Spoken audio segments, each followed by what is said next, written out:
coding. So you may have seen this before. Raise your hand if you've seen Huffman coding. Okay, so it seems that most of you have already seen Huffman coding, so maybe this will be quick, or maybe it won't. Okay, so let's see. So how does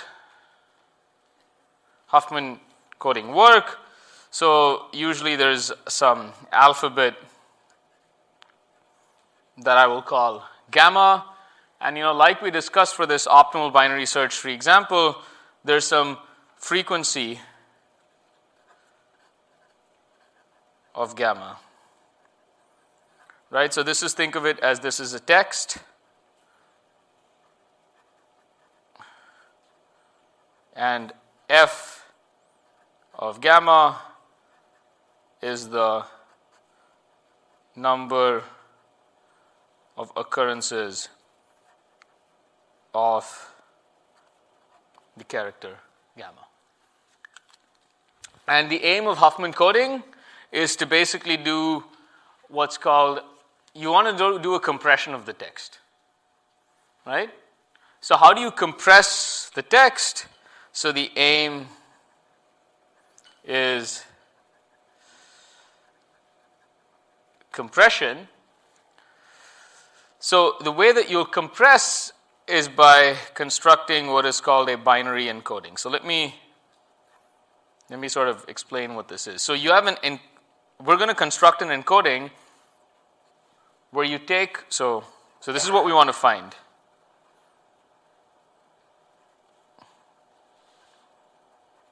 So what you do is you take your alphabet and you map it to sort of some 0-1 string, which is of course how any representation on the computer works. But just for our sake, think of the alphabet, just for simplicity, think of it as A, B, C, D, up to Z, maybe even like numbers.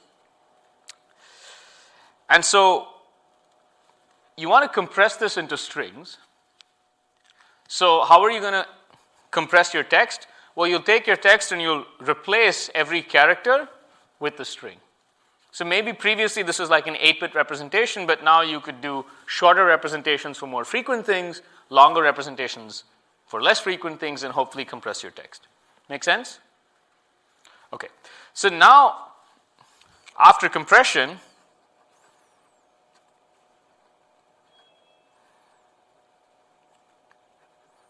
the text, the full text, is a long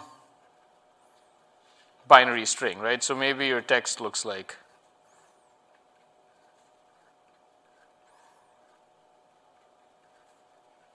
so on and so forth. So how would you decode the text? Suppose I told you what the encoding is. How would you decode? Yeah? Where's the root of what? Of the Huffman tree. Oh, I haven't told you what a Huffman tree is. Right now, all I've done is an encoding. I actually want to sort of explain to you why you need a tree. Okay, so how would you, if you have a compression, how do you decode the text? Yeah? Sorry, O1 means you're just dealing with like non-fractional strings, right? Binary. Oh, okay. Binary. Yeah, go on. But you're saying, so like suppose, ignore the tree. Suppose you were given a list of these. Like for A, you were given the compression. B, you were given the compression, so on and so forth. How would you find out? Suppose you were just given a list. You don't even have to give me an efficient algorithm. Just give me some algorithm. Yeah? How about I would just match whenever the string matches something in the Yeah, you just try to match, right? So you would just try to match and see what matches, I don't know, 0, 1. Now your problem is, suppose I match E to 0, 1, but Z was 0, 1, 1, 1.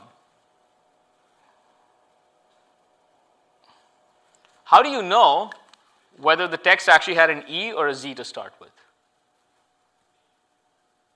Yeah?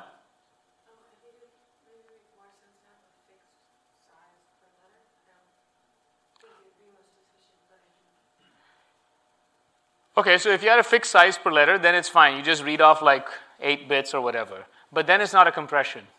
You're back to ASCII. Your aim is actually you want the frequent letters to be small and the infrequent to be large so that you can compress the text. Yeah?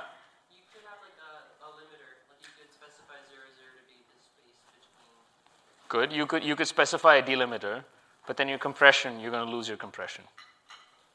Yeah? If we set like a rule that we have to do it in order. I mean, if this was your compression, No, forget it. I made a flaw here, yeah? Basically, try every possible, or like you interpret the first couple of bits as however many characters they could possibly be, and try to decode each of them individually based off of that assumption. And then hope at the end you actually end up at a problem. You have a valid string at the end, because if you don't have if there's a mismatch of characters at the end where like at the end you're expecting whatever 2 bits or 3 bits, but you only have 1, then Okay, you wrong choice somewhere. you see that decoding is going to be expensive then. Yes. Probably. You're going to try all possibilities. Maybe you're in a bad case where there are 2 possible decodings. It's possible that I could come up with some example, and then you're not sure which is which. You guys told me you studied Huffman trees. You should be able to give me the answer to that. Yeah. Sorry, you can have like a checksum where like the first 8 like bits for like the number of actual letters in the string, and then if it added up to that, then there's probably a good encoding. You could do a checksum, but you still have this sort of problem, right? I mean, it's possible that it passes your checksum, but how do you, like, let's say you're doing this decoding. How do you know which one to start with? Yeah? What if you gave like a number at the beginning of each letter? So that means you have to add something. So you're increasing your compression. No, there's a much more simpler fix. You just told me you studied Huffman encoding. Okay, yeah. Construct a tree Okay. based on the frequency of the letters. But why? So that a 0 or a 1 doesn't represent a combination of bits in this string doesn't necessarily represent a letter, but decisions in where to go in this tree. Okay, but why? How does that save you from this problem? Kind of, yeah? The 0 or the 1 can tell you if you want to go down the left child or the right child. Okay. And that's all you need are little bits for tree traversal. But suppose I did this. 0 goes to the left, 1 goes to the right, 1 goes to the right, 1 goes to the right. How do I know where to stop?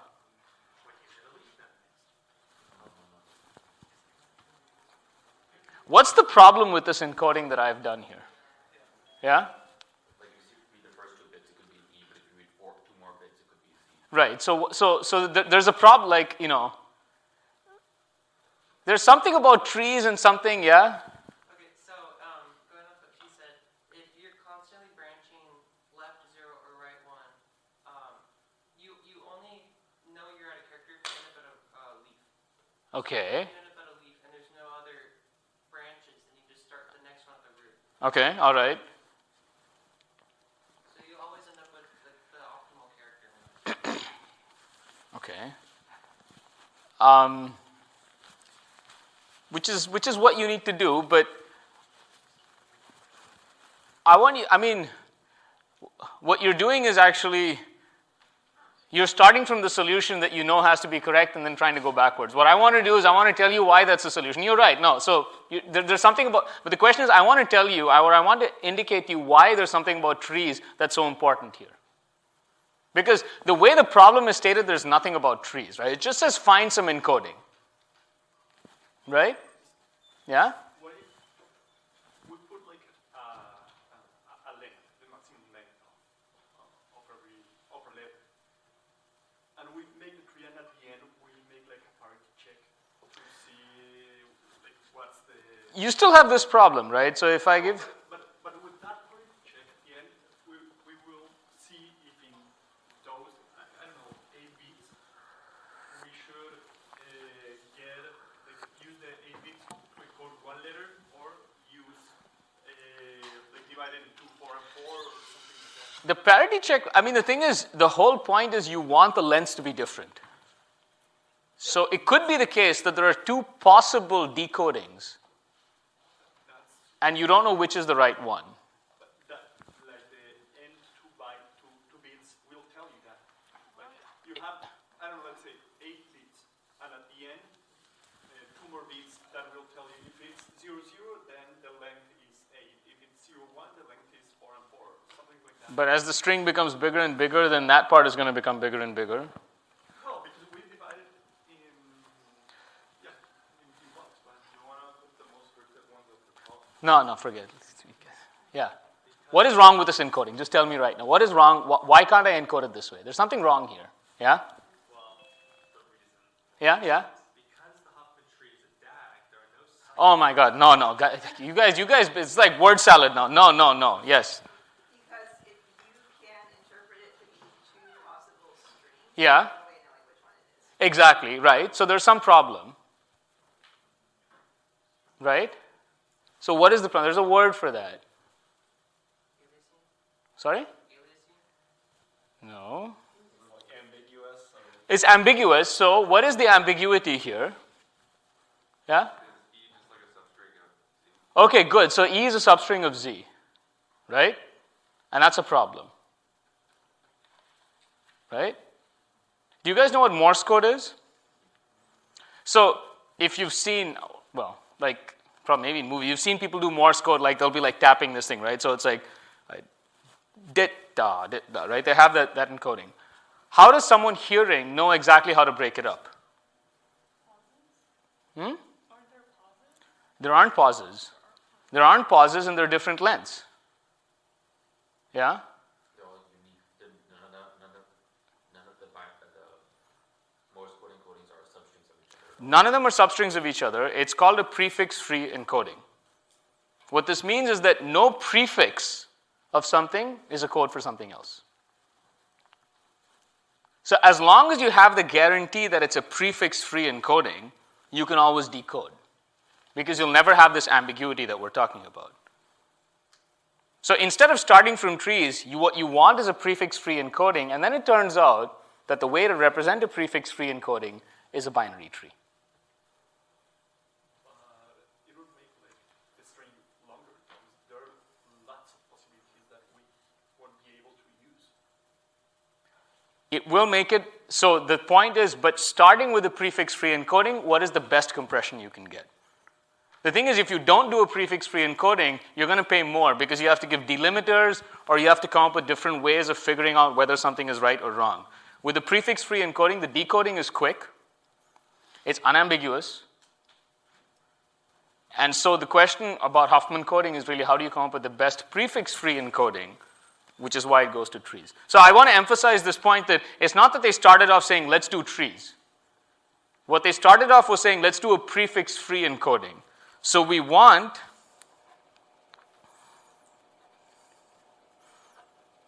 a prefix-free encoding. So what is a prefix-free encoding? It means that the prefixes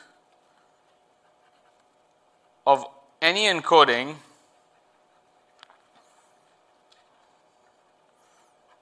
is not an encoding. So this does not work because the prefix is already an encoding. So if you chose E to be 0, 1, that means no other encoding can start with 0, 1. It can start with 0. That's okay, but not 0, 1. Does that make sense? So if you have a prefix-free encoding, then the decoding process is easy, or at least it's feasible. You know that you start with something, and you're just going to check which one matches that, so on and so forth. Right? And what we'll see is that every prefix-free encoding, at least every binary prefix-free encoding, can be represented as a fully binary tree. Okay, so I'll explain what all of this is right now. So just to give you, well, let me write this down.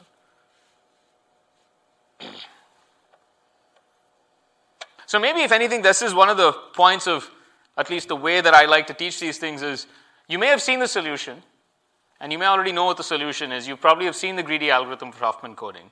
But at least for me, the point is why did they do it the way they did? And why is it the right thing to do? And usually in many of these problems, you'll see that they didn't start off with like, a tree or a heap as the right data structure, but they derived it as a consequence. By the way, just an interesting factoid. So David Huffman, the inventor of Huffman coding, was the first computer science professor at UC Santa Cruz. He was actually the inaugural professor who started the computer science, or at least he was the first. I think he may have even started the department here.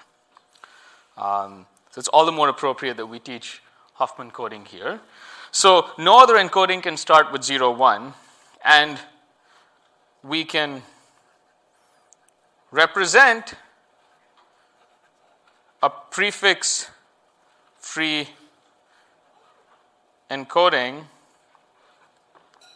by a fully binary tree. And then this is exactly what many of you have been saying, is that once you build a binary tree, you can do the decoding. Okay, so let's give, I think the best way to show that is an example. And actually, if you do Morse code, you'll also see that Morse code forms a tree. So just to give an example, suppose I encode E as 0, 1. I'll do N as 1, 1, 0. I'll do I as 1, 0, and D as 1, 1, 1. Okay? So this is a prefix-free encoding. Right? This is a prefix-free encoding.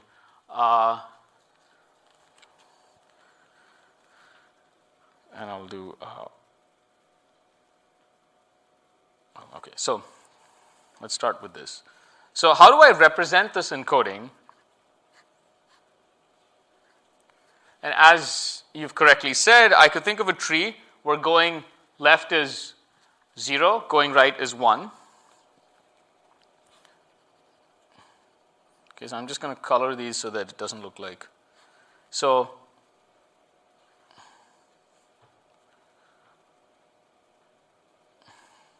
0, 1, that gives me E.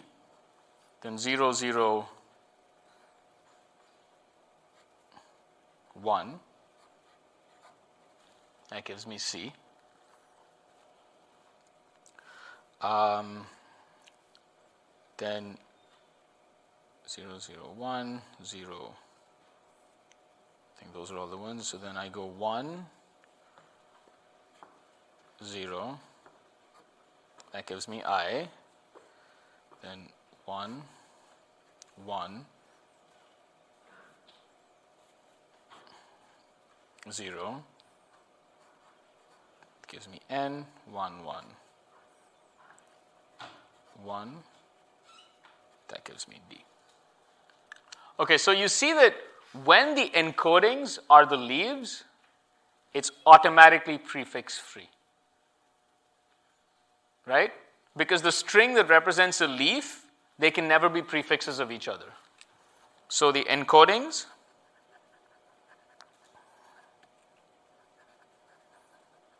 of the leaves can never be prefixes of each other. So this is why you use a tree, because when you choose the encodings of the leaves, it's automatically prefix-free. Does that make sense? So that's really important, right? So now you know why they use the leaves, because it's automatically prefix-free. It's also true that any prefix-free encoding can be represented as the leaves of a binary tree. Okay? The opposite is also true. I won't show this. This should probably be obvious to you. It is also true, the converse is true, that any prefix-free binary encoding can be represented as the leaves of a binary tree. I want to emphasize something. This is not a binary search tree. It's not like the nodes have numbers in them, and based on the number, you're going left or right. So we did this example of the optimal binary search tree. This is different, although it's going to look a little bit similar. But that's because you're not searching for things. It's not like you want to search for C, and you say, oh, I compare with the root, and then I go left or right. It's more like you have a text, and then you're decoding the text. So you'll go, if you decoded this, you'll go 0, 1. Okay, so then that gives you E. Okay, let me see. And then you'll say 1, 1, 0. So go 1, 1, 0. Once you hit the leaf, that gives you N. Then you go 0, 1, 1, which I guess, no, 0, 1. That's again an E. And then you go 1, 0. That's an I. So on and so forth. Sorry, I guess you didn't see what I wrote there. But does this make sense? Right? So you're just going to keep reading. Once you hit the leaf, as you correctly said, you just reset back to the root. So note that decoding is a linear time process. Right? Because it's like one single for loop over here and then just a pointer that's sort of hanging around in the tree. Right? So far, so good. Okay. So now, what is the aim? Now that you have this, what is the length of the encoding? And so this is an expression that you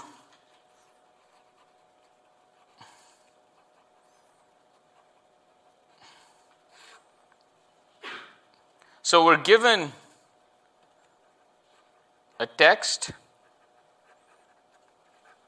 with frequencies f. Let the depth of a character in a tree. So let's just say you pick some tree, and the depth I'm going to write as now. So the depth is, I'll say, the number of edges in the path. So what I mean is the depth of this would be 2, the depth of this is 3, the depth of this is 2, 3, 3, right? It's the number of edges which is basically the length of the encoding. Okay? Which is the same thing as the length of the encoding. Length of the encoding of a single character.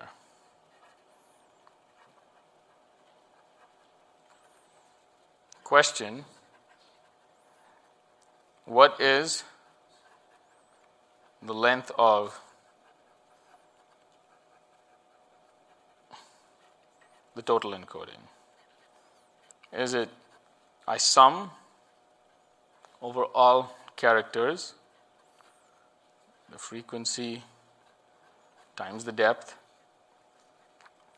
Is it the sum over all characters of the frequency divided by the depth?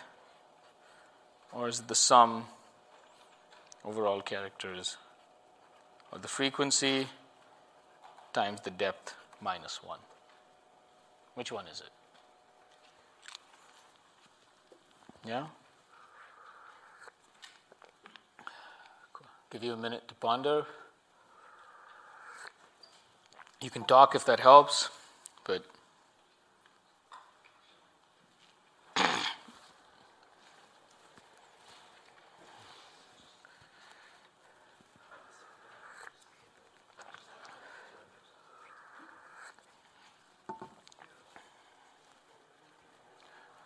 okay, so most of you have correctly seen that it's this, which is sort of, it's clear, like the depth of the character is d of gamma, and you multiply that by the frequency of gamma, and then you sum over all gamma, and this is it. Right? So that's the length of the encoding of a given tree. And so now the question, the Huffman coding question is,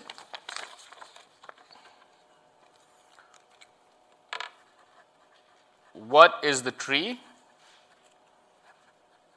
and I'll say this is the encoding tree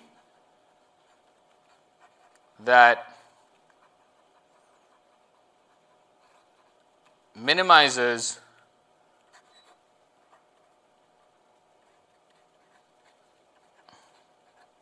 right? So think this is the input, and this is the output. Does that make sense? Like you're given the frequencies, which is given a text, and you have to come up with the tree, and once you have the tree, then that gives you the depth. So you have to come up with this tree, and when I say a tree encoding, I mean one where you use the leaves to encode the different characters. Okay? Okay. So just as an example, here's a tree that encodes these 5 characters, right? C, E, I, N, and D. Now, I want to say, regardless of the frequencies, this is not an optimal tree. This is actually a bad choice of a tree because you can always improve this tree. Why? I want to say there's a very, very simple improvement that you can do to this tree. Yeah? The C, you could just remove one edge. The C you could just move up by 1. And it's still going to basically just be leaves. Right? So the idea is that you could, hang on, actually, I need to put page numbers. 63.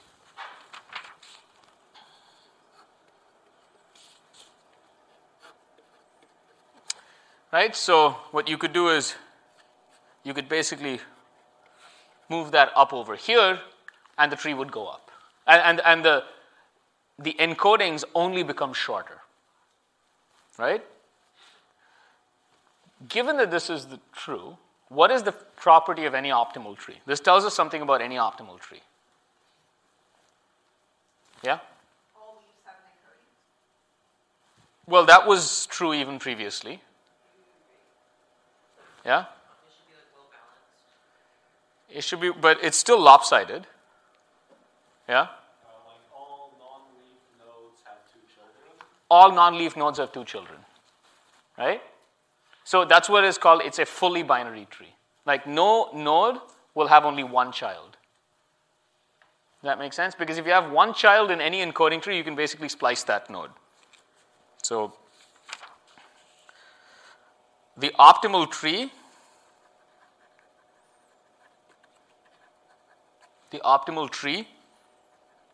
is fully binary. It is not necessarily balanced, to go back to what someone had said earlier, because it could be the case that I want to make, common characters like E and I or S and T actually near the top, and I want to let a lot of other characters go all the way down. Right? So this is something that we saw in the optimal binary search tree as well, that sometimes a lopsided tree is better. Okay? Okay, so it's a fully binary tree. What this means is that all non-leaf nodes have 2 children. Okay, is that clear? Okay. So, of course, the problem is to compute this encoding tree.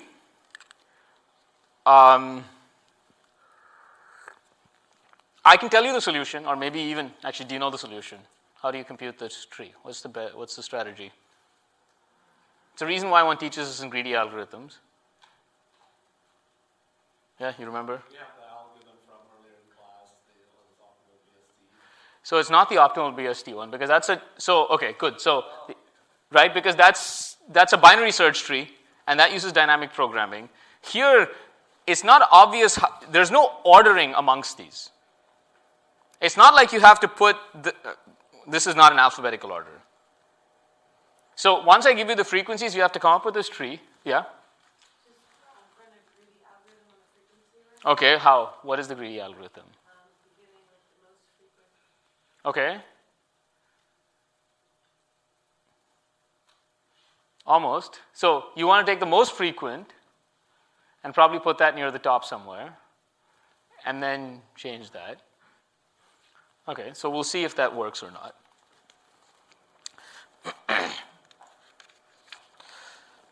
So actually now, instead of me telling you the algorithm, let's actually talk through certain properties of what the optimal tree is going to look like. And once we have that, you're going to start seeing, you'll actually see why a greedy algorithm is the right thing.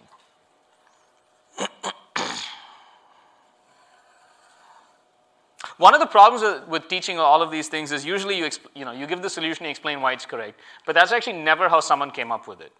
No one ever suddenly had the solution and then starts oh, this is why it's right. Usually you start with a bunch of wrong solutions, you realize why they're wrong, and then you move towards the right solution, right? So it's the reasoning behind the solution, which is why I wanted to go over this process of prefix-free encodings to tell you that you start with some wrong ideas, you realize why they're wrong, and then you kind of move towards the right solution. So the natural greedy instinct is to say, I want to put the most frequent thing at the top. Turns out that's wrong, right? So we'll try to understand why that is wrong. So we've already seen this property, right? So this is a property that we've seen. The optimal tree is fully binary. So all non-leaf nodes have 2 children. So this is a useful thing. Now let's talk about, instead of thinking about the most, okay, so let me do another exercise.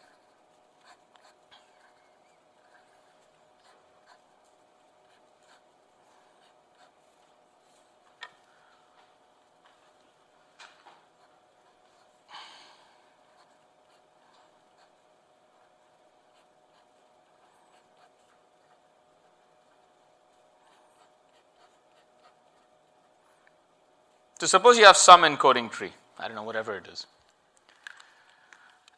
And suppose I told you, just fix this encoding tree. Just choose this. But see if you can move the characters around on the leaves to make things better. Right? So let's not change the structure of the tree. Let's just kind of move stuff around and see whether we can do better. In such a tree, where do you think the most frequent character is going to be? Yeah? On the? Or as high as possible, right? Why? Give me a reasoning for why it should be as high as possible. Yeah? Well, if the frequency is highest, that means you're going to be traversing through the tree most frequently to find that element. So you want that traversal to be the shortest one. Okay, but can you take it one step further and tell me why that must be the optimal choice? Because, so you're right. So let's say so suppose the most frequent character was down here. How could you change things to make things even better? Does that make sense? Yeah? The whole point is to shorten the most frequent ones. So that's the tricky part, right? You really want to minimize this depth, the sum. When you're minimizing a sum of things, it's not clear that you just want to minimize the smallest one. Because maybe if you did that, then some other things are going to go up. Yeah? I mean, if you have one node with a deeper depth with a higher frequency, another node with a shallower depth with a lower frequency, you could swap them and that would strictly decrease the sum. Right.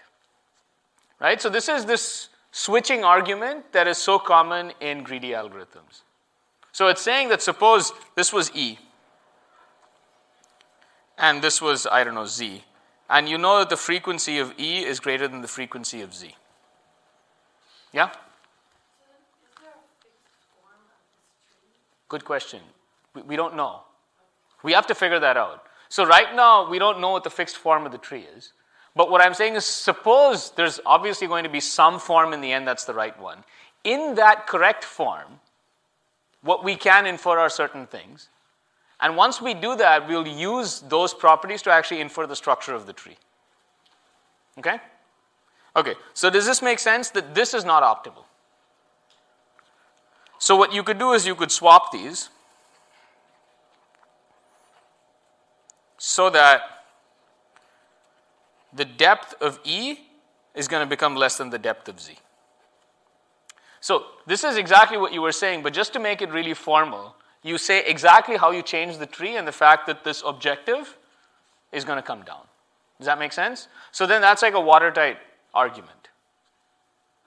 That's the proof. So if you swap this, then the summation f gamma d gamma, the sum over gamma, decreases.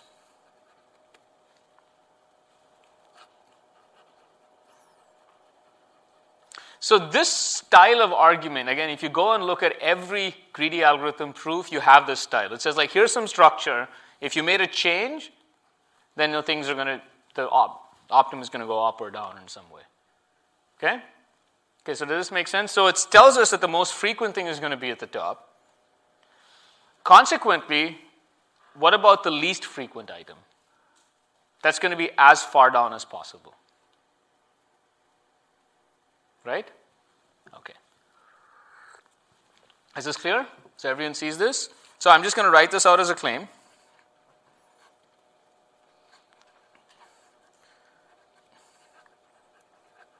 The least frequent item has the largest depth in the optimal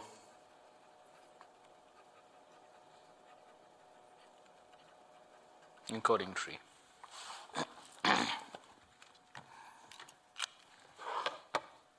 Okay. Is this clear? Okay.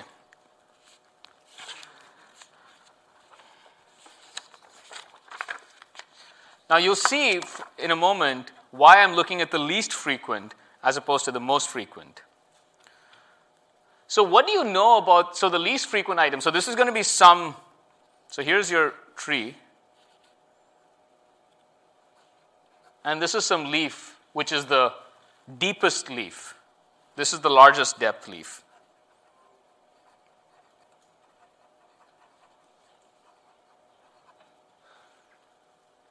Right? What do you know? So this largest depth leaf must have a sibling. Right? Why must it have a sibling? Because every non-root node has two children, right? Or every internal node. So this has two children. Now, is this node a leaf or is it an internal node? Leaf. Why? Yeah? Because if that's going to be the largest step, then if we have another non-leaf node there, that means there must be something deeper.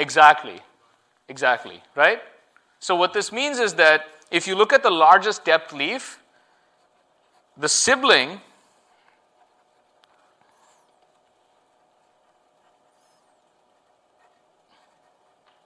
is also a leaf. Okay? So this goes, so, someone had asked earlier, like, how do we know what the structure of the tree is? And you will see that with this, we can start inferring things about the structure. So if you look at the largest depth leaf, the sibling is also a leaf. Clear? So I'll write this down. For the largest depth leaf, a sibling is also a leaf. Okay. Now we know that there are two nodes of the largest depth. That's what this tells us. There are two nodes at the largest depth. Yeah? There are at least two nodes. Yes. Good point. There are at least two nodes at the largest depth. Now, the reason why this is convenient is that for the smallest depth, there's probably just going to be one node. But because in the largest depth, there are at least two nodes, and what are the two characters that are going to go there? The two least frequent are going to be at the largest depth, right? Just by the argument. So we can say the two least frequent characters will be at the largest depth.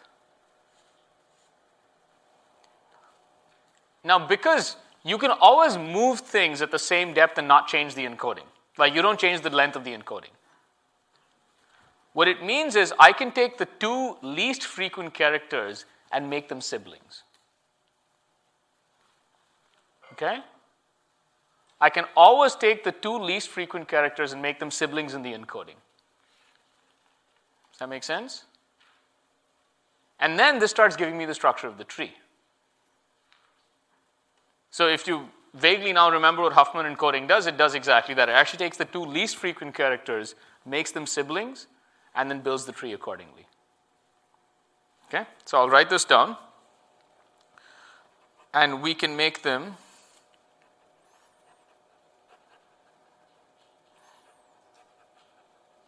siblings in the encoding tree. This is really important. So this is really useful because now just by looking at the frequencies, you learn something about what the optimal tree is going to look like or what an optimal tree is going to look like. So I'll just write this down as a claim and then we can take a break. So I'll write this down as a claim. I'll say consider the two most infrequent characters gamma and gamma prime.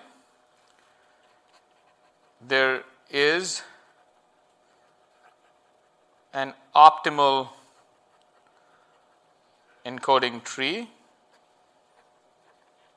where gamma and gamma prime are siblings. Right? And this is usually how you will start, excuse me, this is basically your foot in the door to get a greedy algorithm. Because now you know that this property holds. So you know these two are going to be siblings.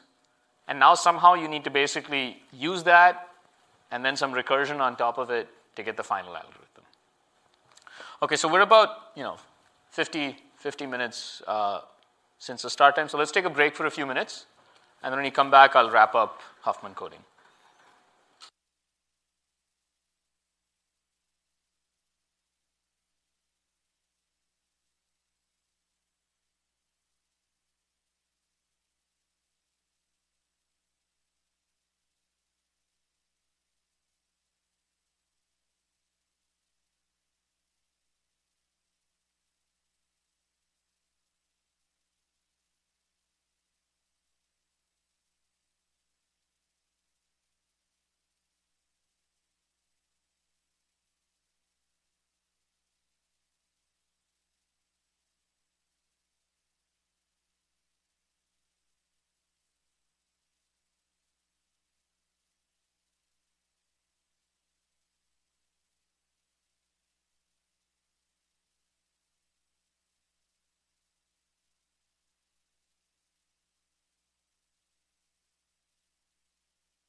Okay. By the way, I have an independent question. What was your opinion on the ChatGPT questions on homework 2? Yeah? I really love it Okay. because, that's something people tend to do a lot and all the answers were wrong, I guess. Yeah, okay. That's interesting. Yeah. It's cool. Did you find it useful as in, yeah? That's good. It was interesting to see how chat would hallucinate, depending on what version you have, what model you're picking for. But also, it was difficult because we were graded on the degree to which it was wrong, and in that case, it's I was kind of in a fog a little bit. How it was graded? Yeah. Yeah, I also had confusion there because the instructions for me were clear. Hey, is it right or wrong? So I said, hey, it's wrong because I see something wrong. And I get points deducted because I don't tell it a full answer why it's wrong in all the parts that it was wrong. I see. Okay. So Okay. that was confusing for me, and when I saw my grade, it was, hey, that was not the answer. Okay. What I thought. Okay. Uh-huh. I thought it was interesting to see how ChatGPT kind of hallucinated because it got both of the proofs wrong for me, where it got the right answer for one, but its proof was just, well, this works because this other thing works with no real connection. But also, I already don't use ChatGPT and only use my brain for that reason. So I was just like, man, why do I don't even have an account on this. These are 2 bottles of water. I'm gonna have to skip a shower tonight to make up for this. Fair enough. I did shower, but I did go back to the water. Yeah, yeah. Good. You should. Okay, because I have, I've not formalized plans yet, but what I'm actually thinking of doing is actually putting all of that together. I have to get FERPA approval for things and writing a research paper on it. Basically on just this as a social experiment in education. Yeah? It's a really common job for students while they're looking for jobs. They have amateur level coders kind of correct model errors to help train the models. Mm-hmm. I just thought it was interesting. It's a really big skill for programmers. Yeah, no, that's interesting. So the issue is, okay, so everyone, well, not everyone, 90% of the students are using ChatGPT for generating answers, which is clear from a lot of the other answers that we see. So at some point, it's kind of like a losing battle for us to say don't use it. Even though I think if you use it, it clearly you make mistakes or you don't learn as well. But I think we just have to adapt to that reality.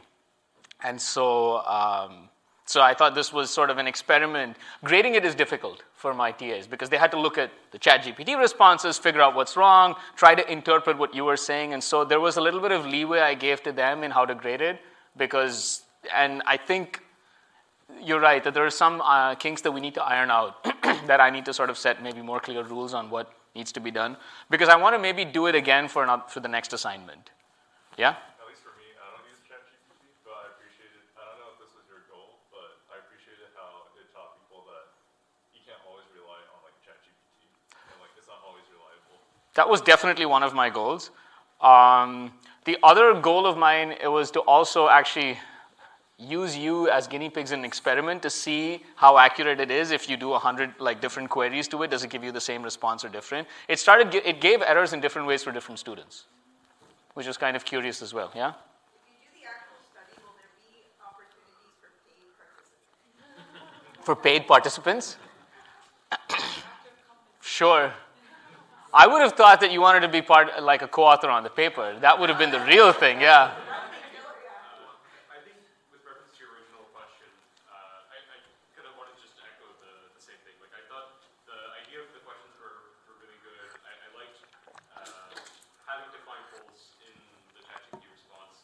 Grading was, I think, maybe a bit arbitrary, but I understand it's difficult to grade those kinds of questions. Yeah, I think that I need to come up with, once I see all the errors that have happened in the grading, then I can come up with the right rubric or the rules. And then I can also, it's a little difficult to share that rubric with you because of the variability in the responses. Also, I think that there is a little bit of unfairness in that maybe sometimes ChatGPT gives a much easier error to catch. And sometimes it just gives something that is harder because you were unlucky in the draw. You had something, no. You can get a, I think my TAs are definitely going to get one out of it. But the idea for a publication only came last week when I was talking to Ross, who did the TA, did the grading, and he was telling me like, I still have to think about how it would be packaged together into a publication, but clearly the data is there, which is usually the hard part. So. I realized something that, well, yeah, ChatGPT makes our lives easier when we, but before ChatGPT we had Google, and I realized that if you want to get the right answer, don't ChatGPT, but Google it. Google is much more reliable because once you get the answer, usually you know it's correct. Yeah, but so the learning process is not different now than before. That's a good point. So we've had this discussion in our faculty sort of discussions, and I think the difference is that with Google, actually, you had to read through at least a couple of different things and then figure out, okay, this looks like it's the same thing in each, and so it's probably correct. In ChatGPT, there's not even that, right? It's just copy-paste. It's just like I asked it, it gave me something, I go with it. And with Google, when different people Google, usually it's more consistent, the response. Usually what you'll find lecture notes of some other professor who wrote the answer somewhere. Or maybe someone who put up a YouTube video. Here it's much more different, yeah? Like in this case, I mean, this is a very common proof. So there's like one resource that probably exists that everyone could find. And then we wouldn't have to waste water generating it. But then, like, that's just because it's a common question. But like the more specific your question gets, it's better to ask chat because then it's like, oh, what are the similarities between these two things? Right. Maybe that you wouldn't find that on Google. So then Mm-hmm. it's like you're asking the TA. Kind of opposite hour for me. Yeah, it's the issue is also it's like it's a useful tool if you know what you're doing, but if you don't know what you're doing, it's a very bad instructor. And the reason I was doing this experiment is there are lots of startups coming up saying that we should try to replace a lot of education using generative AI, and I wanted to write this as a counterpoint to that. So we'll see. So you're going to be guinea pigs in yet another experiment. So. Okay,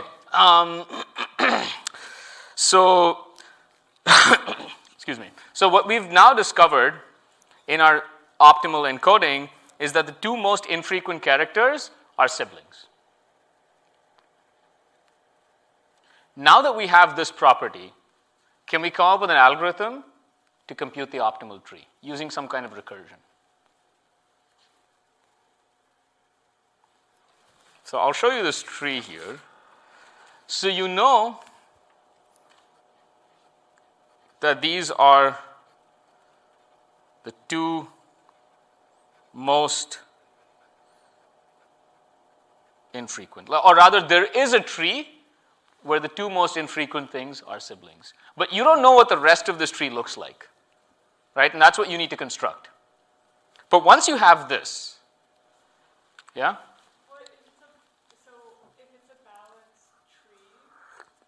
Sorry, it's not balanced. It's inherently not balanced. Yes, it's going to be inherently imbalanced. Huh? Property that it has to be a balance. We don't know. Maybe the right one is it's balanced, maybe the right one is. So if all the frequencies were the same, then the answer is probably going to be a balanced tree. Then you're not sure which one. If all the frequencies were the same, then the two most infrequent, any of them could be, which means that you could just take any two things to be siblings. So are we saying that there's at least two infrequent characters or exactly two sibling infrequent characters? We're just saying that if you take the two most infrequent characters, they can be placed as siblings. This is to answer the question about like what would the greedy approach be?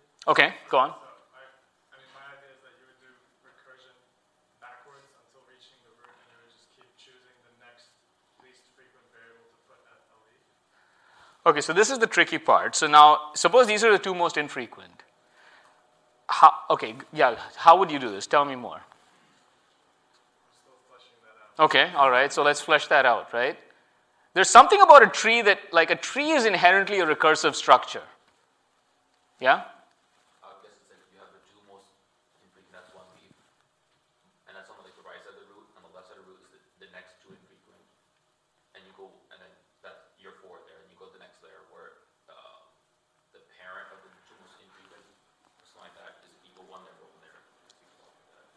Yeah, it's not obvious that should be the right thing. Okay, so yeah. Why can't we start at the root to get an ordering of the tree? I mean, how? In an order traversal? But you don't know what the tree is. You're trying to construct the tree. When you say do an in-order traversal of what tree, all you know is, so this tree is unknown. All you know is that these two infrequent things are siblings. So we're making the tree. We're constructing the tree, right? That's kind of, the aim is to find the tree that minimizes it. What we have discovered is we've discovered two properties of the tree. One property is that all non-leaf nodes have two children. The other property is that the two most infrequent characters are siblings at the largest depth. Given these two properties, does that make sense? Like, how do we now construct the tree? Yeah? So after you do that, you get rid of them from like the alphabet, and then you go for the next. Okay, good. So when you get rid of them, do you just delete them altogether? And then get the Next two infrequent, and you make them siblings. But just because you find pairs of siblings, how do you know what the tree looks like? Yeah? You find pairs of siblings until there's a pair where the frequency doesn't match, and then you go up. How do you construct the tree out of this? Yeah? Like, I guess you would have some way of keeping track of what the current max depth is, and then, like someone said previously, like you would find all the pairs, and after doing like the most infrequent, you would decrease the depth by 1, and then make that other pair, and then eventually those pairs have to connect and end up in a root. By the way, at this point, you don't know what the depth is either. I guess it would be something like not negative infinity, but just like some, or you Some really large number. And then, but you don't know, like maybe the other things are going to be the same depth, maybe there's one less. You don't, like for example, as someone said, like as you had asked, right, if all the frequencies were the same, probably the right tree is everybody's at the same depth. But if the frequencies are really imbalanced, then you would expect the tree to be imbalanced. Right? So somehow, how do you know which one? You could look at the frequencies and try to figure that out. But then I'm going to ask you, what is the formula for that? Yeah? Sorry, let me just do something. So if I remove this, what happens? I get another tree, right? Yeah? Do you traverse the whole list of frequencies and construct a tree before filling? I mean, yes or no, but then like the whole point is find the tree. Right? I give you the frequencies, you have to find the tree. Yeah? So just a clarifying question, like, if we know that two characters are the most infrequent, wouldn't we have to know the distribution of the other characters? I mean, you're given all the frequencies, right? So you're given a list of frequencies. So you know the two most infrequent ones. So the hint is like if you remove these two things, you have a tree. But then this thing above has now become a leaf. Does that make sense? So, okay, so what you can do is suppose you did the following. You know that the two most infrequent characters are always siblings. Suppose I took those two most infrequent characters and I combined them into a new character whose frequency is the sum of frequencies, and then just did recursion.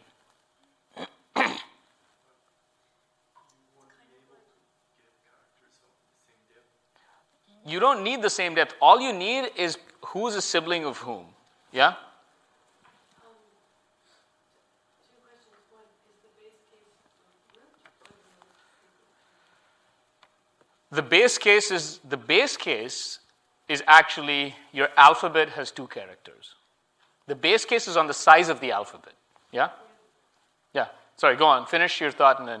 Where the two characters represent the sum of every sub. They're going to represent the sum of a bunch of subtrees. Yes?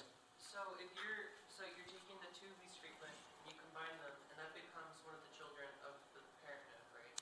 That becomes the parent. So if the two least frequent ones show up once and then twice, right? And then there's a third one. Sorry, the third most Yeah. frequent shows up 3 times, then that one would become the new child. The sibling. Yes. But then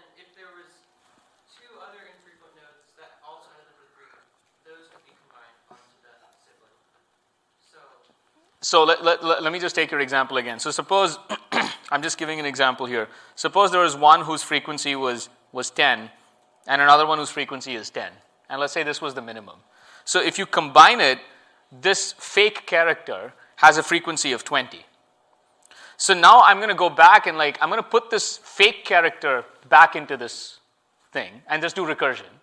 Because I know that this is it's pretty much like an encoding of a new character. So every intermediate node represents the encoding of the subtree. And its frequency is the sum of all of the things in its subtree. I'm not doing hashing. I'm just combining these as a character. So I say 20. Now then I look at what characters are left. So maybe there are two of them that are 15. So I say, okay, so then 15 and 15 have to be siblings. And that's 30. And then it turns out 30 and 20 are the two least frequent in whatever is left. Then I'll make those two siblings. So as I make siblings of characters and their parents, I'll be building a tree. Yeah? With this methodology, would you ever get a leaf node where its sibling is another non-leaf? The example that you've drawn up here, on the third layer, there's one leaf node, and then the next one is... Sorry, this one? Yeah, where the one to the right of it is a leaf node. Oh, you're saying, okay, I'll show you an example of this. Not to the immediate, if we go your pen a little bit up, and then to the right of the traversal. Immediate right, that square, yeah, right there. Would you ever have a situation where that occurs because you're always pairing up leaf and leaf? No, so the thing is, it can happen because at some point this also represents this fictitious character that I've constructed. Oh. So it becomes a leaf at that stage. I see. So if you see another character of frequency 30, Yeah. So for example, suppose in this, let's go back to this situation. Suppose there was a character whose frequency was 20. right? And like an actual character. Well, then I would pair these two things up because they would be the minimum at that stage. Okay? So does this logic make sense? And you see that you're basically doing recursion. You're changing the alphabet and doing recursion. Yeah? So this is based on the premise that there will always be pairings of frequencies? It's not really a premise. It's a fact. We've proven that the two most infrequent characters can be made siblings. So there just needs to be, sorry, I guess I'm just trying to imagine in the actual alphabet, I feel like you would be hard pressed to find characters that have the exact same frequency. They don't need to be exact. They're just the two most infrequent. Oh, okay. They're the two. I mean, maybe my example was bad. Okay, so instead of let me change that to maybe 11, 16. And so let's say this was 21, right? So these are the two most infrequent. So the thing is, I pair up the two most infrequent, create a new character that represents them together. And as you keep pairing up, your intermediate characters represent sets now. Okay? But as you go through this process, you see how you'll basically construct the tree bottom up. Question? How do you know if you have to put a set of two or just one? Like a leaf can be a pair of nodes or just one node. How do you? Okay, so let me actually write down the algorithm, and then I think maybe it'll clarify things, and then I'll answer your question. I think once I write down the algorithm, hopefully the ideas are sort of there now, right? The two most infrequent things, pair them up, create a new character, which is the union of them. Yeah? Question? Yes? I guess I still don't really understand how this prevents children with no siblings. How this prevents children with... Oh, you mean why would could you get something like this? And there's actually nothing on this side. That can never happen because you're always pairing things up. You'll see that the way that you get any intermediate node, every intermediate node represents the union of characters. Maybe I just need to see an example. Okay, so let me write it down and then we'll see an example, yeah? Yeah, we'll go through an example, yeah? Maybe you'll get this, but I was also wondering how we account for the actual binary, or will we determine the binary encoding for the character based on? Based on the tree. You just construct the tree, And then you can go and read off the encoding by doing a traversal. Sorry, what is the root representing? Everything. Very Zen answer, right? It represents everything. Okay, so let me write down the actual procedure, and then we can do. And in the midst, I'm going to ask you sort of a data structures question. So here's the algorithm to construct the tree. So I'm going to initialize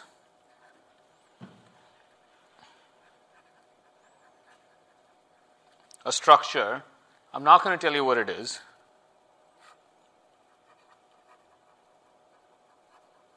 Of characters with the key being the frequency. I want to delete the 2 characters of minimum frequency. Like remove the minimum again, and I'll call these characters gamma, gamma prime. Now insert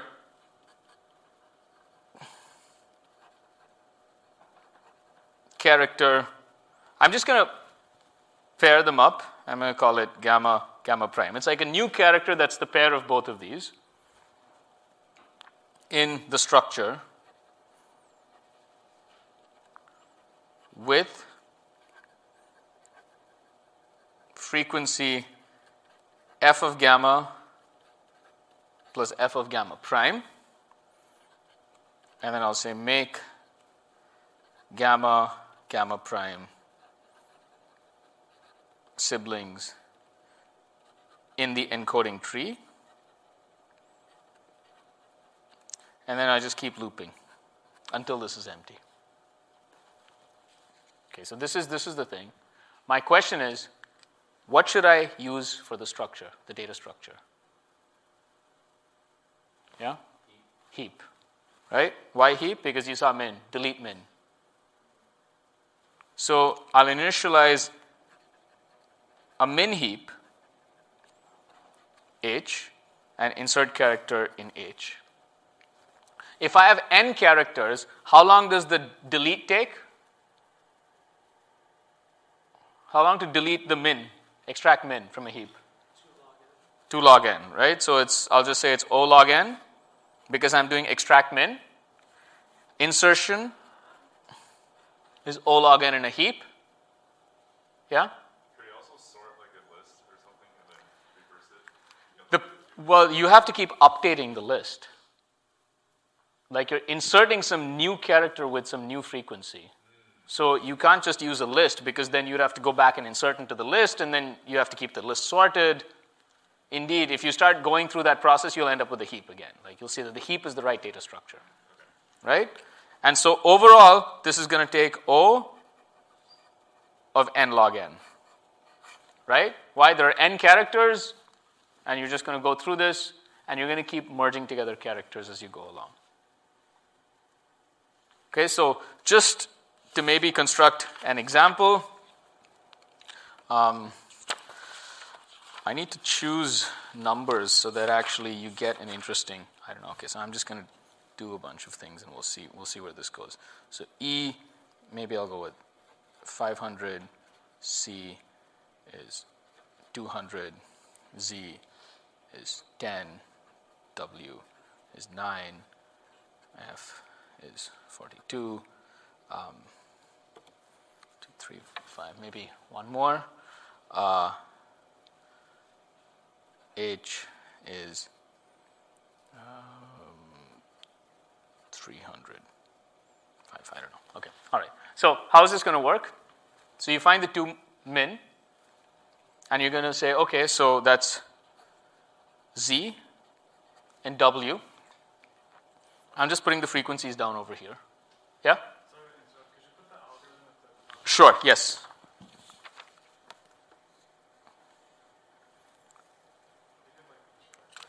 Maybe I'll just zoom out a bit. Okay. So, all right. So what did we do? We put this in the heap. We made those. Then what we did is we combined them. We made them siblings in the tree. So in the tree, what I'll do is I can create a node and just make those siblings. Now this represents the character ZW. And its frequency is 19. Right, so I remove these, and now I have this character that I call ZW with 19. Now again, I extract the two smallest. So I get ZW and I get 42. I get F. So I put F over here, which has 42. And I say these are siblings. So I have this new character that represents all three of them, which I'll call FZW, right? So I get FZW, and its frequency is 61. So I remove these two, I go FZW is 61. Okay? And then, okay, so this is kind of, I guess it's a bit lopsided because I wonder if I can choose the frequencies to be more interesting. Yeah, maybe. I'm going to make this 50, and I'm going to make this 60. Okay, just the numbers are going to be more interesting then. So now, once I have this, the two smallest are going to be C and H. So those are siblings. So I say, okay, so C and H. So this is going to be 50 and 60. And this is this new character, CH, with 110. Right? So I remove these, and then I have a character CH, which is 110. Then I find the two smallest over here. So that's CH of these. Now I have three characters. And then I put them together. And so this represents, all C, H, F, Z, W. And this has frequency 171. So this is this new character C, H, F, Z, W, which has a frequency of 171. Now I just have two characters left. So I can get rid of both of them. I put E over here, and I get my tree. Okay, does that make sense? So I just do this, it's like a bottom-up construction, where at each stage I'm using the heap to remove the two most infrequent, and that's the greedy structure, yes? So I don't really know that much about data structures, but like the reason why, or the way that I'm understanding it is that it's okay to delete the two characters because we're essentially preserving the information in the summation. Yeah, that's not anything to do with the data structure. So ignore the data structure choice for now. Okay, let me walk through the entire argument once more. Yeah. So on the second to bottom tab, how did we know to put C and H in their own pair instead of say like just putting H and then having H, F, Z, W, and then C goes above it? So, okay, good. So I guess I deleted at that point. So what happens is when you constructed FZW had a frequency of 61. These are both less than 61, so you paired them together. That's why I changed the numbers, so that you would see that. Yeah? Question? Yeah, okay. I have to record these numbers, because otherwise every time I do it, I always write something and say, no, change this number to something, make that more, make that less. But then you start seeing how this goes, right? So because that sort of fictitious character had a frequency that was more than these two, so you paired these two first, and then you paired these characters, because they're less frequent than E, which was like much, much more. And then, of course, your encoding is just, 0, 1, 0, 1, 1, 0. Right? So you can just read off. So once you construct the tree, you can just traverse the tree. Just do in order, any kind of traversal, and you can just read off the representations of all the leaves. And that gives you the encoding. Okay? This is apparently a master's thesis, so I don't know, in the 70s or something. Questions? Okay, so yeah. Well then, what would happen if there was like a third element that's also less than 61, but greater than 42, so it doesn't go in that direction? Like over here, like there was a third one? Well, again, I mean, it would depend on what exactly. My guess is probably, let's say that you had something that was another 61. Then you would pair up the FCW with that 61, because those would be the two minimum, and then you would build further. But you see that this process of pairing up and then taking the sort of this union character automatically builds up the tree. Yeah?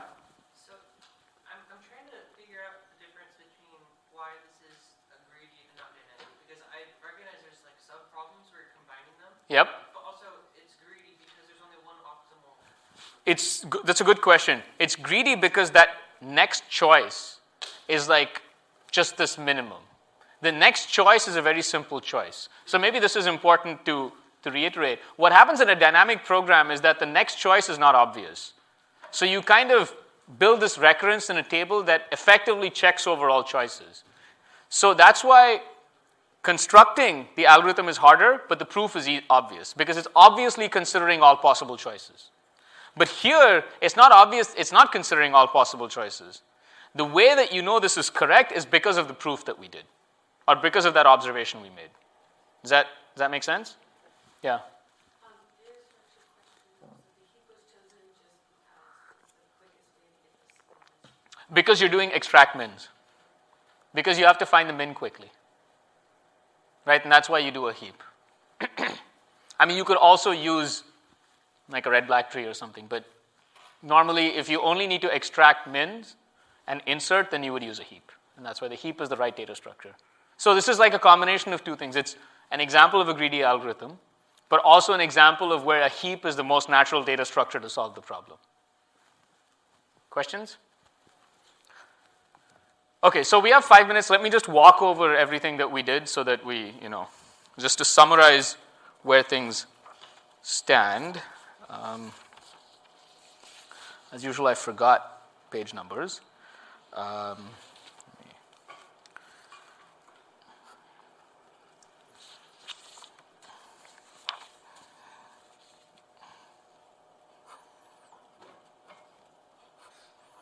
I must say, I think I taught this a lot better than I did last time. Because last time it was a train wreck. Because I just wrote down the algorithm and just proved it. And no one had any idea what I was doing. So anyway, so let's summarize. So what you have is, you have an alphabet, right? Think of it just letters. You have a frequency. That's the number of occurrences of that character. The aim is a compression. So you want a binary encoding of each character. And what you want is a prefix-free encoding because the decoding becomes easy. Right? So we discussed why you want a prefix-free encoding. Right? And that's sort of the setup for the problem. Now, once you have a prefix-free encoding, you can represent it as the leaves of a binary tree. And so the aim is to find the binary tree that is optimal. What does optimal mean? As we discussed, we looked at the length of the total encoding. So the length of the total encoding is the sum over all characters of the frequency times the depth. The frequencies are the inputs. It's like an array of, and you want to find the depths.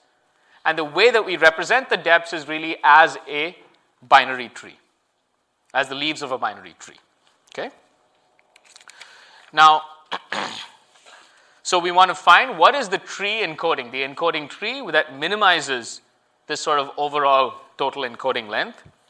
So to do that, it's a greedy algorithm. The way that you design a greedy algorithm is you try to find out certain properties of the optimal tree, and then you kind of work from there to design the algorithm. So this is not dynamic programming. Again, I reiterate, there are two problems that look very similar. One is dynamic programming, one is greedy. The dynamic programming one is the optimal binary search tree given frequencies, where you're doing binary, so it's a search tree, you have labels in the middle.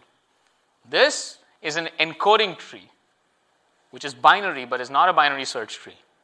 Okay. Okay. So first thing we observed is that the optimal tree is fully binary, that all non-leaf nodes have 2 children, because if not, then you could always move things around and make the tree shorter. So what we then discovered is that the least frequent item has the least depth in the optimal encoding tree. Actually, we can go further and say the 2 most infrequent characters,